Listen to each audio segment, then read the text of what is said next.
వివేకవంతుడు మాట్లాడతాడు, మూర్ఖుడు వాదిస్తాడు.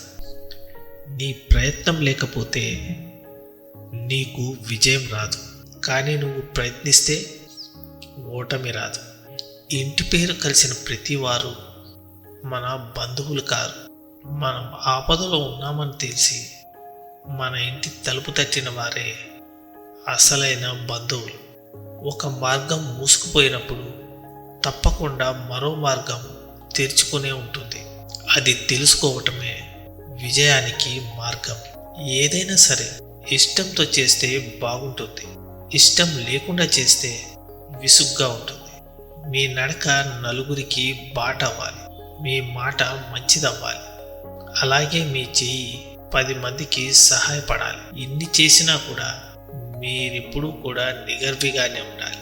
గర్వం ఒక్కటి చాలు జీవితంలో సర్వం కోల్పోవడానికి. ధైర్యం ఒక్కటి చాలు జీవితంలో ఏదైనా గెలిచి చూపించడానికి. ధైర్యంగా ఉండండి. తన వరకు వచ్చినప్పుడు మాత్రమే మనిషికి బాధ విలువ తెలుస్తుంది. అప్పటి వరకు ఎదుటి వారి బాధ చులకనగానే కనిపిస్తుంది. స్త్రీతో మాట్లాడేటప్పుడు నోరు అదుపులో పెట్టుకొని జాగ్రత్తగా మాట్లాడండి. ఎందుకంటే మీరు పొరపాటున నోరు జారితే సమాజం మీ పొరపాటునే ఎత్తి చూపిస్తుంది. ఎవరి తప్పులు వాళ్ళు తెలుసుకోవడానికి సమయం ఉండదు, కానీ ఎదుటి వారి తప్పులు వేలెత్తి చూపడానికి మాత్రం కావాల్సినంత తీరిక ఉంటుంది. కష్టం విలువ తెలిసినవాడు ఎవరిని కష్టపెట్టడు. ఇష్టం విలువ తెలిసినవాడు ఎవరిని వదిలిపెట్టడు. తెలియక చేస్తే అది పొరపాటు, తెలిసి చేస్తే అది నమ్మక ద్రోహం. ఒక వ్యక్తి పతనానికి ఆరంభం అతని నోటి నుండి వచ్చే అహంకారంతో కూడిన తప్పుడు మాటలు. స్త్రీ ఒక కసాయి భర్తతో అయినా బ్రతకడానికి ఇష్టపడుతుంది, కానీ అనుమానించేవాడితో బ్రతకడం చాలా కష్టంగా, అలాగే భారంగా భావిస్తుంది. ఆ బంధం కూడా దినదిన గండం 100 ఏళ్ల ఆయుష్ లాంటిది. మనిషికి బ్రతకడానికి పెద్దగా ఖర్చు ఉండదు, కానీ ఎప్పుడైతే ఎదుటివారిలా బ్రతకాలి అనుకుంటాడో అప్పుడే సంపాదనకు మించిన ఖర్చు పెడతాడు. ప్రతి మనిషికి బంధం అనేది చాలా ముఖ్యమైనది.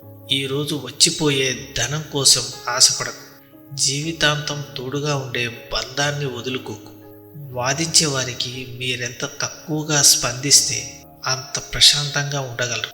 ఆకలిగా ఉన్నప్పుడు దొరకని అన్నం, అలసిపోయినప్పుడు దొరకని నీడ, దుఃఖంలో రాని బంధం, కష్టంలో ఉన్నప్పుడు తోడు లేని స్నేహం, మరణించాక చూపించే ప్రేమ వ్యర్థం లాంటిది. ఒంటరితనం అంటే ఎవరూ లేకపోవటం కాదు, అందరూ ఉన్నా కూడా నిన్ను అర్థం చేసుకునేవారు లేకపోవడమే నిజమైన ఒంటరితనం.